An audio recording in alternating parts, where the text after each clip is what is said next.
I did something weird just to see what would happen. And I took that thrust bearing I designed for one of the earlier prototypes, and I stuck it between the hanging ball and the continuous slip clutch here. And this hanging ball has little,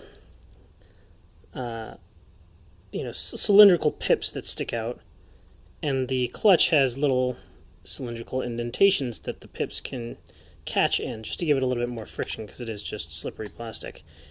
And this is the most satisfying click feeling like ever.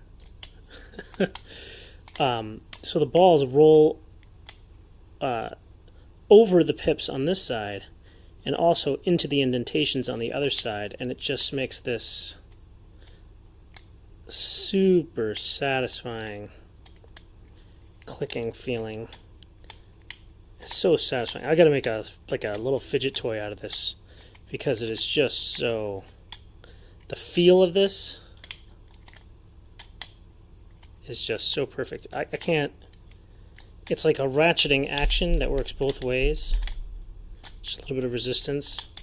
I don't know how to describe it. It just feels wonderful. I gotta make a toy out of this.